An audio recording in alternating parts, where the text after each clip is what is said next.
Hey kids, Shaun here. Hey, jumping on here to talk about this right here.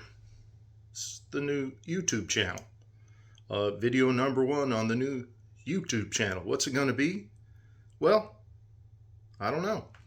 It'll be whatever it kind of turns out to be. But what I'm going to do is I'm going to jump on here, tell stories, play some guitar, maybe play some drums, maybe show you some licks, some techniques, all that kind of stuff. Lord knows I'm not an expert on any of this stuff, but people have shown interest in me talking about kind of the way I do things. So maybe some recording, just, stuff like that. So if that sounds interesting to you, stories about, the 90s, going back to the 90s, well, this might be the place for you to hang out. I don't know. We'll find out. One thing I'd like to do is kind of take you on a little trip. I got a record coming up, recording coming up, beginning of next year. We're going to go down to Austin and record it at Ford Horton Studios with my buddy Billy. And I'm going to make the country record that I always wanted to make, and record some of the songs that I'm going to re-record some songs. Some that have been on High Noon Records, some that have been on some solo stuff that I've done going all the way back to the early 90s, that so that I want to record them the way that I always heard them in my head, which was, with a big country band, steel guitar, fiddle, that kind of fun stuff that I never kind of got to do back then. So that's the plan. Let's get this Shaun Young country record put together, get it out and see if people like it. But of course, I've got to write some songs. So I think it'd be cool to take you along and kind of, I'll demo some stuff, talk about how I came up with the idea, all that kind of stuff, and you guys can see all that stuff. And then when we go down there, we'll take you with us. Right, Beck? Yep. Beck's off camera. She doesn't like to be on camera. I don't like to be on camera. She likes to be behind the scenes. But I'm sure Beck will make her appearances through the... No? Well, I'm sure Beck's fingerprint will be on this anyway. But and when we go on these trips, we got a trip coming up down to Wichita. We're playing a car show down there with for an old buddy of mine, Dennis McPhail, who's well known in the custom car scene and in the lowbrow art scene. He's a wonderful artist, tattoo artist, and print artist, and custom car builder, hot rod builder, and a High Noon fan from back when we first started the band. He was actually in the Air Force at Bergstrom Air Force Base in Austin, and would come and see us and did some artwork for us back in the day. But Dennis is an old pal, and he's got a car show coming up on the 27th. I think it's the 27th. I don't have all the information in front of me, but we'll be there, Wichita. Yes, 27th. Here, week from this weekend, actually. We'll be out there.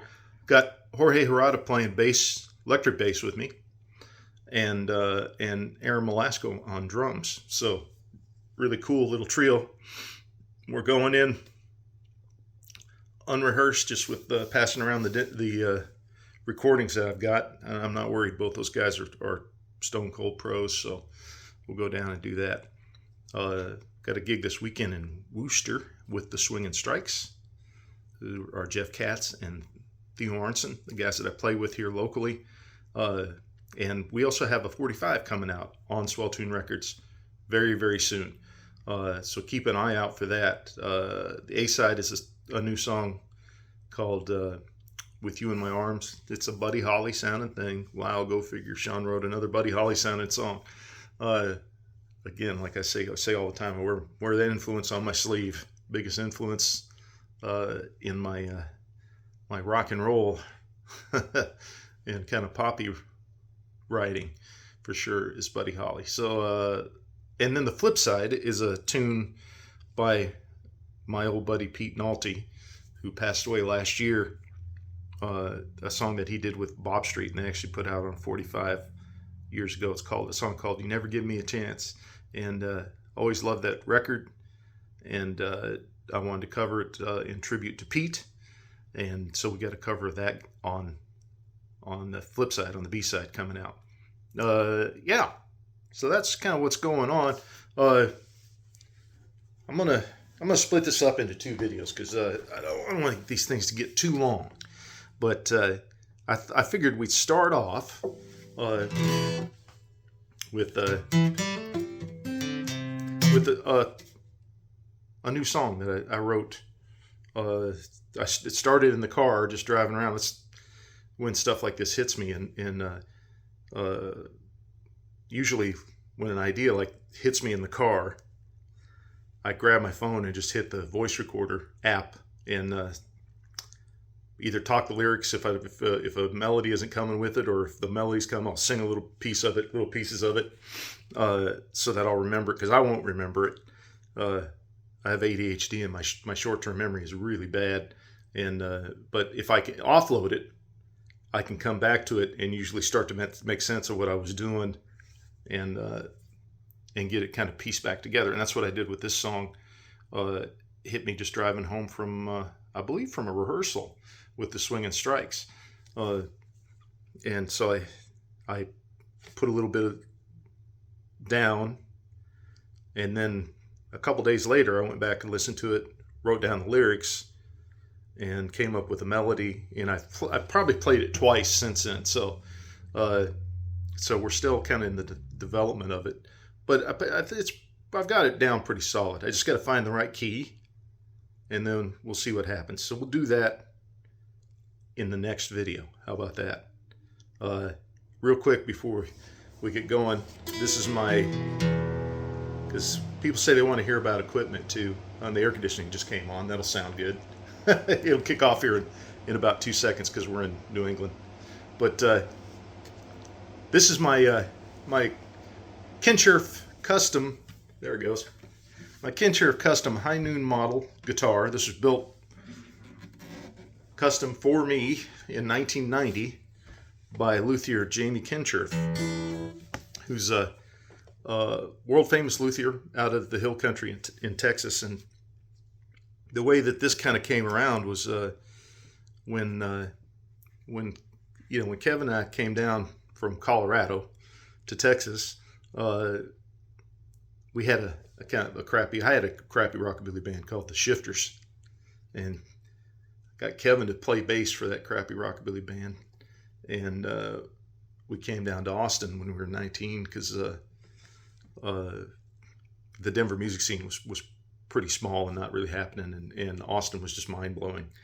And it was a place where you had to get good, so we went to Austin, and that's how we met Shaun Mencher, and that's how High Noon got going. Well, when High Noon got going, I was still playing, electric guitar with the Shifters, and I didn't have a decent acoustic guitar. I had an old Epiphone from the 70s, like a little Caballero, I think it was, or something, but it was one of those Japanese-made ones from the 70s with the bolt-on neck and stuff, and that wasn't going to cut it.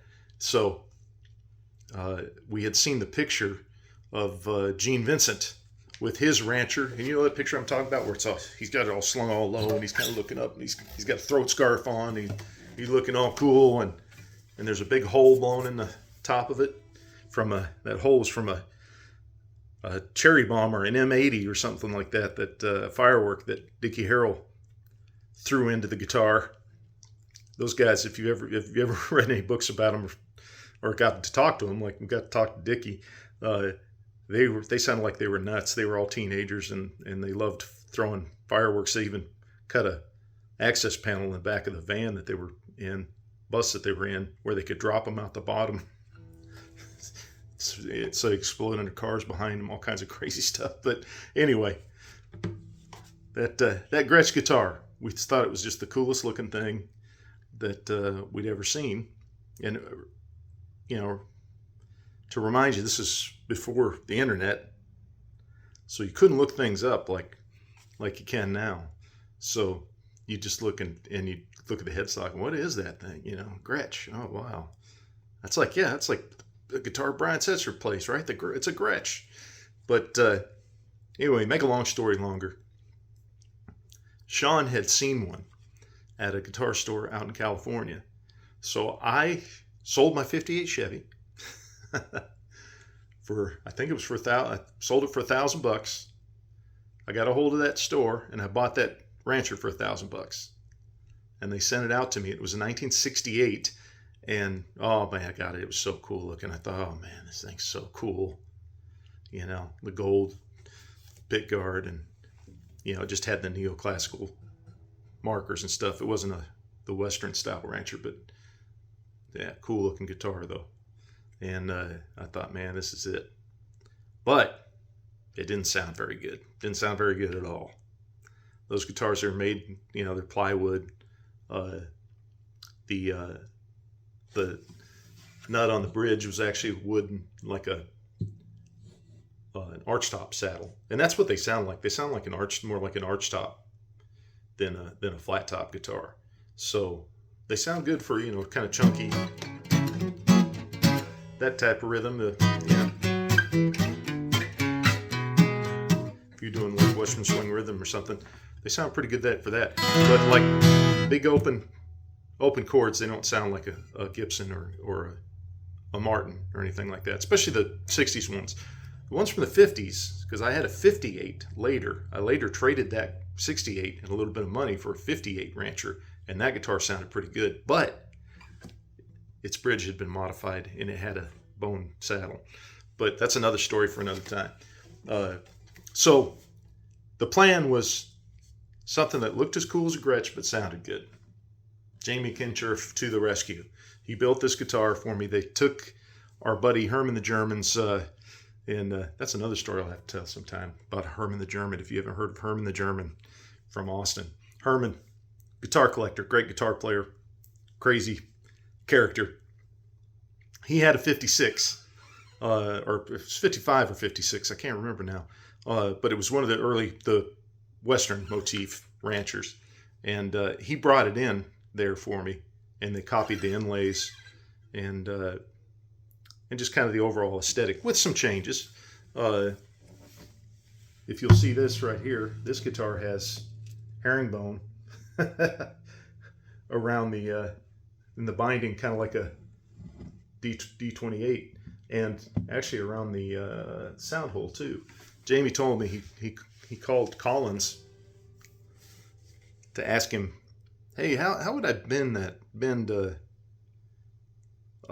herringbone to around a triangular thing like that? And he said, I don't think it can be done. And Jamie figured it out and he did it. But and then there's my name is right there in the 12th fret. You can see there's the signpost. There's my name. There's the cactus. So pretty cool. This poor guitar though, I beat the crap out of it. Took it all over the world. There's still blood stains on the inside from my fingers, from ripping skin off my fingers playing in Europe and everything. And so it was in pretty bad shape here the past few years. Almost kind of unplayable. The frets were just completely munched down here in the cowboy chord position. They were dented to where they weren't going to level anymore.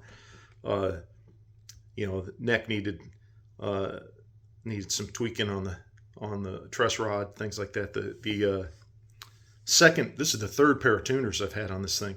The second pair were starting to slip, and they weren't very expensive ones. They were, you know, so they were starting to slip, and so I pulled this thing kind of off the wall here a few weeks ago, and you guys might have seen on Facebook, I did some posts about refreshing this thing and learning how to refret it. I refretted the top half of it. The frets that were okay down here I left. I refretted it up to the 5th fret, leveled the frets, crowned them, polished them, did truss rod adjustments, get the neck nice and straight. I put a new nut on it, a new saddle in the bridge, replaced the tuners, you know, and then just did a general cleanup on it. And I'm happy to say it sounds fantastic now. So